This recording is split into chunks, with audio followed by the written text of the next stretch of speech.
Alright, what's up guys? So, Fact Faction has uploaded a video titled 5 Twisted Cases Involving Facebook. Yeah man, no, Facebook, it seemed like it was at one point in time, like, crazy things was just happening on Facebook left and right, and it's like, why? You know, why do y'all need to go on Facebook and start? Why do you guys feel like you just need to go on the internet and start doing some more wild stuff? And yeah, man, like there's just, you know, I feel like there's a couple of cases I could think of where one I think was a live stream and then one was just a psychopath husband. And if they're in here, then yeah, I'll make sure to call them out. But if not, then yeah, it's, you know, it's one of those things where it's like, yeah, it's just a part 2 of this video can happen just because of like how many crazy things have happened on Facebook. So, but anyways, and that being said, now let's go ahead and get into this video. Make sure if you guys haven't, go subscribe to Fact Faction for more videos like this. And then that being said,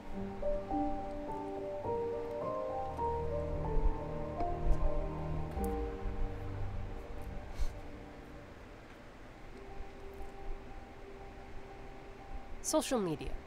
What began as a fun distraction in the early 2000s has quickly come to dominate our lives. it's true. Most of the time, it's fun and games. A meme here, a cringy status there.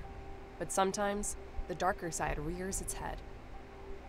Whether it's helping to solve a crime... It's like, and it just seems like that it's normal to people. I'm like, bro, I'm not trying to go on Twitter and see nobody get killed. Same with Facebook, YouTube, TikTok, anywhere. I'm like, bro, my thing is this, like, if it's censored out, I can't see nothing, or if y'all just telling the story, okay.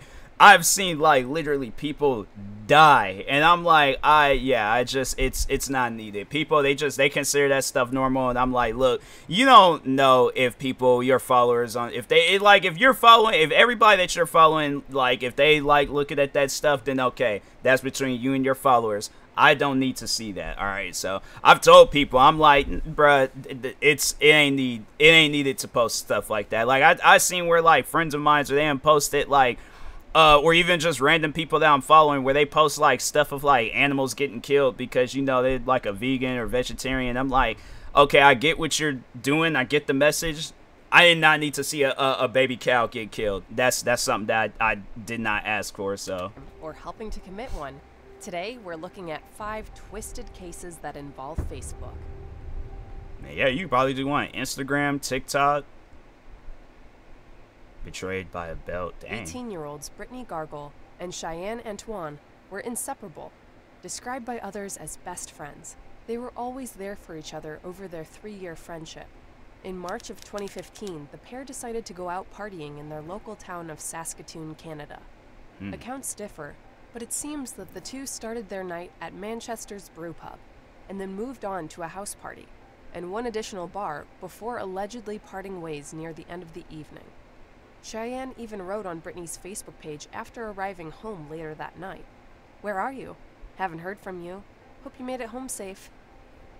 Unfortunately, when Brittany was found strangled to death near a landfill with a black woven belt beside her body, it was clear she did not make it home at all. Devastated, Brittany's large, blended family prepared for her funeral a week later with no answers in sight, mourning the loss of the brilliant light of their family. Tips began rolling into the Saskatoon police, but they remained publicly quiet about the status of their investigation in the beginning. Since Cheyenne was the last person to see Brittany alive, investigators questioned her about the timeline of the evening. However, she stated that she did not know about the crime, saying that after the house party, the two had gone to the Colonial pub and Brittany had left with an unknown man, while Cheyenne went to visit her uncle at a senior home. The investigation dragged on, with Cheyenne adamantly denying her involvement, but the police were suspicious. There was no CCTV footage that showed Brittany or Cheyenne at either the Colonial pub or the senior facility where Cheyenne's uncle lived. Upon interviewing... And I'm like, yeah, maybe if this had been like in the early 1900s, like when The Wizard of Oz was just premiering in movie theaters or something, then you know you could get away with that type of stuff, because there wasn't no security cameras. It's 2015. Security cameras has literally been all over the place for years, and especially like, 2015, they've really been around. So it confuses the life out of me when they commit crimes and they do it right there in front of some security cameras. Like literally there's security cameras all over the place. I'm saying, like, it's one of those things. It's like, people, Be smart, you know, just don't go out there and commit no crazy crime. And the thing is like, jealousy, hate, whatever, because I think we all know how this story ends. So whatever the situation is, it's like, stop being friends with that person. That's it. That's all you have to do. But yeah, it's just her uncle, he weird. revealed what his niece had told him, and it was an entirely different story. According to him, Brittany and Cheyenne were in a hotel room with two strangers from Toronto. Apparently, an argument had broken out about drugs while Cheyenne was in the bathroom, and when she emerged, Brittany was dead. The two men then held a gun to her head and coerced her into covering up their crime. Suspicious that Cheyenne was using her uncle to fabricate an alibi, the authorities continued to regard her as a suspect. Yeah. Furthermore, she was seen with cuts and bruises on her hands after Brittany's death, and her cell phone data lined up with the projected chronology of the murder, placing her near the scene of the crime. The cops began to dig into Brittany and Cheyenne's Facebook accounts, using them to build a timeline. They didn't have to dig for very long. In a selfie posted by Cheyenne 6 hours before the slaying, she could be clearly seen wearing the black woven belt that was the presumed murder weapon found alongside Brittany's corpse. Now, while this was stunning evidence, it was a tip Brittany's family received 6 months after her slaying that truly destroyed Cheyenne's version of events. Unable to keep her horrific crime to herself, she had confided in a friend about the murder. She'd even shown up at their house the night of the crime, sobbing hysterically about killing Brittany after an argument. This, coupled with the physical... You know, the thing is this, like, I've had my fair share of arguments with friends, family, all that stuff. Never in life does it have to end like this. If you, bruh, the thing is this, and like, I've been in some pretty bad arguments. It's one of those things where it's like, look, all right, you just gotta, you know, move on. If you don't want to talk to that person, that is your choice. You do whatever you want to do. I feel like speaking for myself, I feel like I'm a pretty forgiving person. So I learned to let things go. But yeah, it's never gotten to that point where you have to do something this dramatic.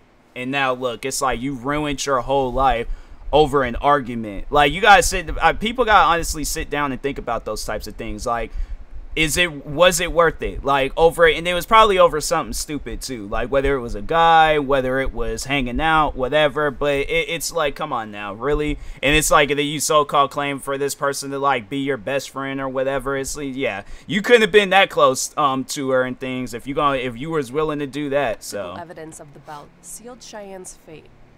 3 years after the crime, Cheyenne was charged with manslaughter and pleaded guilty in January of 2018. Expressing extreme regret for her actions, with part of her statement reading, "Nothing I say or do will ever bring her back. I am very, very sorry. It shouldn't have ever happened." She was sentenced to 7 years in prison due to the deep remorse she claims to feel for her actions. Cheyenne had an extremely troubled past, checkered with abuse and addiction, and she maintains that she remembers nothing about the murder, blaming the gaps in her memory on the alcohol and marijuana the pair had consumed throughout the evening. That's why I'm like, look, people, the party life, it's not needed. I'm like, because, and I have to say, that's why, like, the friends that I have, like, if we could just sit at home, I mean, and look, you know, you party however you want to party, but it's like, just the drinking and the smoking, it's like, I heard it lead to some crazy things, like, outside of stuff like this, but it's just, it's not needed, you know. It's really not. So it's unclear what exactly provoked the argument that led to Cheyenne brutally strangling Brittany, but the whole crime may have remained unsolved if it weren't for that single incriminating selfie. That's crazy.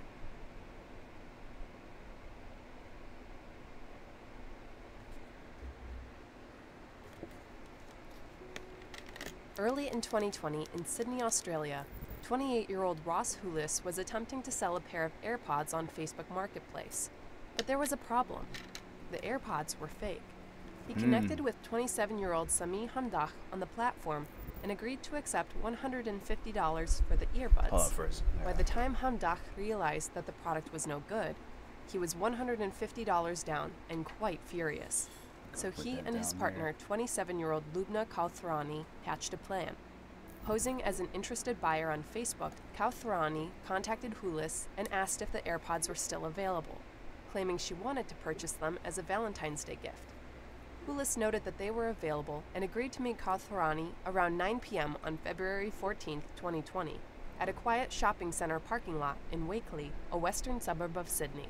Once the appointment time arrived, she sent 2 texts, one to Hulis, noting that she had arrived, and the second to Hamdach, advising him to avoid security cameras so his license plate wouldn't be spotted. What? After Hulis arrived, instead of meeting with Kautharani, he was instead ambushed by Hamdach and an accomplice, Abdul Karali. That's if anybody in any situation like this, because that's what I'm be liking people. They like, oh, let's go out do this, and I don't really know you like that. Like it's 100% okay to have trust issues, and that's why, especially in this line of work, because I've seen on that Facebook Marketplace where it's like y'all can meet up wherever. I'm like, no, we're meeting in an area, public, preferably in the middle of a mall where cameras are around, everything is around. I'm like, nah, I don't trust what you got going on where it's like avoid security camera. I would have turned around in a situation like that. I would have turned around. You telling me to avoid security cameras? No. I'm like, no, I'll avoid them. I'm just going to continue on being at my house. And Ben began by demanding money from Hulis before violence erupted. Hamdach and Karali savagely beat the young man and then dragged him through the parking lot.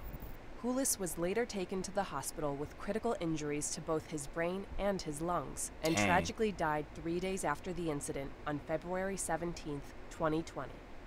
Kautharani, though she pleaded guilty to accessory before the fact of assault, managed to avoid any jail time, since she is her 3 children's only caretaker. She was instead sentenced to a 2-year intensive corrections order, meaning she essentially serves her sentence in her own home.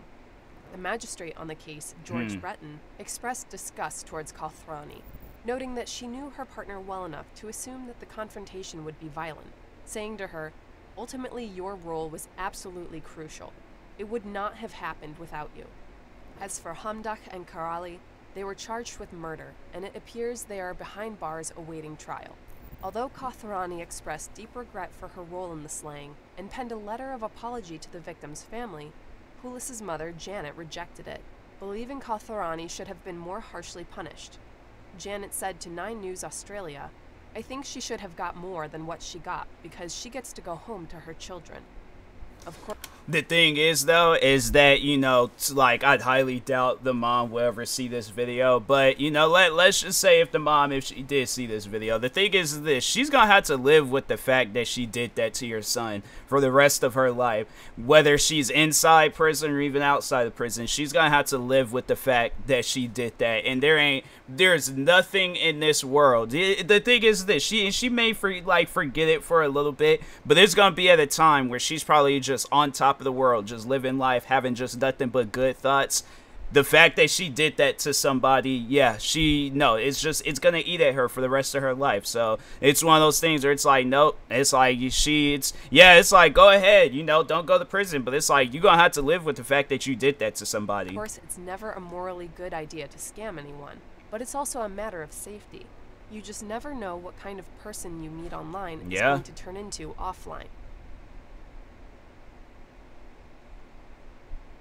Problematic parent. We've all seen our fair share of parents complaining about their kids on Facebook. But what you likely haven't stumbled across is a parent actively trying to sell their children. Yet that's exactly what then 22-year-old Misty Van Horn was up to in March of 2013. A mother of 2 girls, a 10-month-old and a 2-year-old in Sallisaw, Oklahoma, Van Horn was trying to raise money to pay her boyfriend's bail. A neighbor of Van Horn's reported seeing her going door to door begging for cash, saying she needed $1,000. While it's unknown what her boyfriend was in prison for, it is clear that Van Horn was unsuccessful in her crowdsourcing quest for cash. She turned to social media instead, messaging a woman on Facebook who lived 30 minutes away in Fort Smith, Arkansas, offering her $4,000 for the 2-year-old and an additional $1,000 for the 10-month-old. Van Horn said, "I'll give you all of her stuff and let y'all have her forever." Repulsed, the unidentified female buyer called the Oklahoma Department of Human Services, who in turn notified the Sallisaw police. Arrested on suspicion of child trafficking, Van Horn's bail was set at $40,000 and she was placed in the Sequoia County Jail to await trial. Later that year, she pleaded guilty to the charges and was sentenced to 10 years in prison, though 8 of those years may be served on probation. Her children were taken from her and placed in the care of the state's DHS. According to one of Van Horn's friends who occasionally watched the children, Crystal Mize, she was an incredibly neglectful mother, stating, "She brought them over dirty and untaken care of. She never even called and checked on them." It is unclear at the time of this recording where— It's like, fam, there's adoption agencies, like, contact family, whatever, but it's just to sell your kids. I think I said this in a podcast. I'm like, I don't care how hard I'm struggling in life, I'm gonna make sure I take care of my kids. I'm like, that's something where it's just, you know, I don't have kids, but I'm just saying, if I were to, I don't care if I had to, like, literally sell all of my stuff just to have it where my, like, kids just remotely have a childhood, so be it. I'm like, I don't, like, the thing is this, I had the time to sit down and enjoy the things I have. Now it's my kids' turn. Parents like that, it's just, you're not fit to be a parent. Like, I don't even know why you even have a kid. And it's like, what my thing is this, you know, if your boyfriend is that important, you know, compared to your kids, is like, bruh, that relationship is toxic. It's 100% toxic. Nobody should be that more important than your two kids. No, or however many kids you have. But no, that's crazy. Van Horn and her children are now, but we hope the young girls are enjoying a better life these days. Yeah, cause that mom, she's crazy. In Ohio, on Easter Sunday in 2017, beloved 74-year-old grandfather Robert Godwin was making his way home from a family Easter meal, picking up aluminum cans along the way. This was normal behavior for Godwin, who, along with loving to fish, was frequently seen with a plastic bag in hand, collecting cans as he walked in his eastern Cleveland neighborhood of Glenville. Sadly, on this day, he was just in the wrong place at the wrong time. Yep, that was one of the videos. It's a video I don't recommend y'all watching, but yeah, it's one of those videos where it's like, sadly, I had to see it. I was like, and I just, you know, seeing the guy's face, I was like, this, I think I know what this case is. And so, yeah, that's, you know, it's one of those things where it's just, I'll let Faction explain it, but yeah, it's just very, very unfortunate and sad. Around 2 p.m., 37-year-old Steve Stevens was driving around the area in his late model white Ford Fusion while recording a video for Facebook. He stopped and got out of his car when he noticed Godwin walking on the side of the road. Approaching him, he had a brief conversation with the older gentleman, asking him to say his girlfriend's name before fatally shooting him. Stevens was reportedly angry at his girlfriend Joy Lane and blamed her for the murder, saying, "She's the reason why all of this is about to happen to you," before heartlessly killing Godwin. Lane told a local news station that she had just seen Stevens the night before, and he had informed her he was quitting his job and moving out of state. After murdering Godwin, Stevens continued to record. He appears to be on the phone speaking with an unidentified person, telling the person on the other end of the line that he has killed 13 people and he just snapped after feeling angry for a long time. He informs them that he's going to keep killing until he is caught by the police. After hanging up, he returns his focus to the recording, reiterating what he already told his friend on the phone. Killed 13, so I'm working on 14 as we speak. Other than murdering Godwin, no other crimes committed by Stevens were ever substantiated.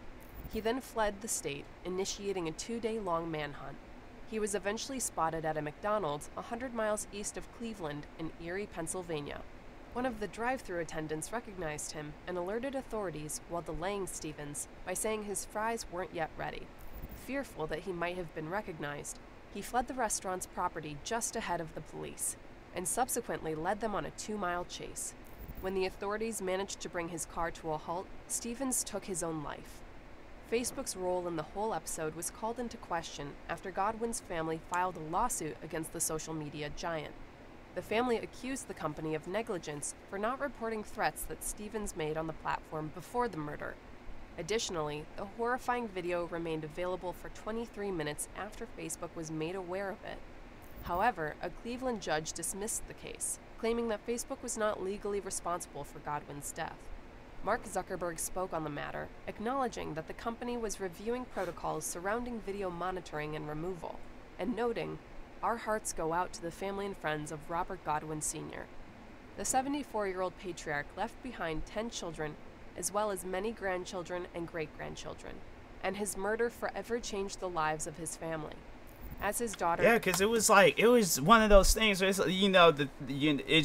it's something where when I hear stories like this, people, they are like upset with life. I'm like, look, a lot of us are. That's something where I don't think, unless now if you look at even the most richest people in the world all the way to the most poorest people in the world, it's like we're all gonna have our struggles, we're all gonna have our issues, problems, whatever. It's something that we have to manage and hold on to and be able to, like, okay, things get out of control, I'm able to put it back in control, so I'm not doing no senseless stuff like that, because it was very, very unnecessary. I'm like, it's something, I'm like, bruh, man hasn't done nothing to you, nobody hasn't done nothing to you, even if people have, it's still, there's no reason in this world, because I'm like, look, I've been around, whether it's at like school, job, content creating, whatever, I've been around people where I'm like, you know what? I don't want to look at you no more. Like, no, seriously. I've looked at people and said, I don't want to see you no more. I'm like, if you go somewhere else, okay, cool. But yeah, it's something where it's just taking a person's life. What's the reason for it? How is that going to help me? So it's one of those things where it's just unnecessary. That this guy could have still been living his life to this day. The dude behind it, he still could have been living his life to this day. And it's like, it's one of those things where it's just how this went about. It's like, it should have never happened. Tanya Godwin Baines said on the 3rd anniversary of his slaying, and I want to tell people not to go through grief recklessly like I did, because I lost my faith. Grief is a timeline, and the expiration of grief is when you die.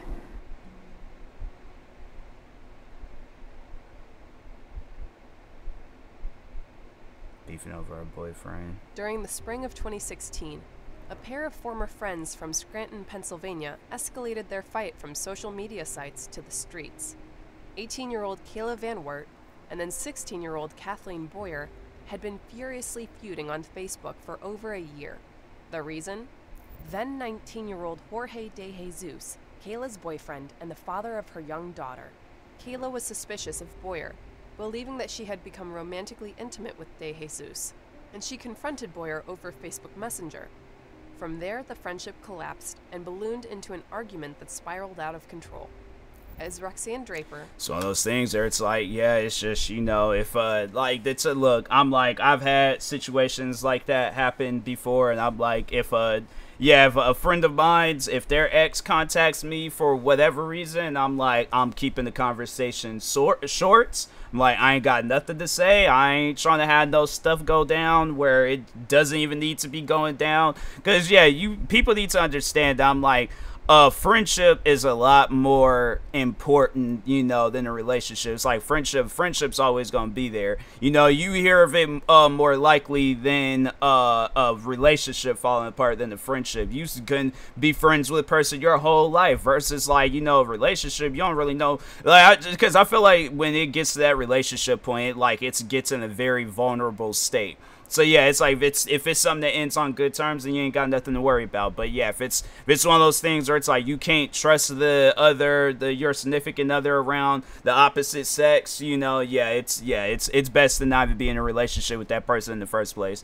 Because and the thing is, if the friend doesn't know that, y'all are, in a relationship, but it's before the fact, after the fact, if, y'all broke up, whatever, and then she pursues, then, yeah, it's, bad friend, bad boyfriend, but other than that, it's like, yeah, if she don't know, she don't know, but I just, it's one of those things where I'm like, yeah, just, pick and choose who you have involved in your life. A friend of Kayla's told the Pocono Review they used to be the best of friends. It all went sour over a guy. On the night of May 29th, 2016, the two girls decided to meet face-to-face to fight it out, as they had several times before. But unbeknownst to Kayla, Boyer had brought a knife with her this time. Draper, who Kayla was temporarily living with, begged her not to leave. But with her mind made up, Kayla stormed out of the house around 9:30 p.m. to the nearby alley where Boyer was waiting. Once the fight was underway, Boyer brutally stabbed Kayla in the neck and chest before fleeing the scene. Kayla was taken to the Regional Hospital of Scranton, where she was sadly pronounced dead around 10 p.m. Police arrived at the crime scene and found a broken knife as well as a pool of blood. Boyer confessed on Facebook saying, "I'm wrong. I'll admit it and I'm gonna turn myself in, but it is what it is at the end of the day. Got to face the consequences. No remorse." She was later arrested and convicted of third-degree murder.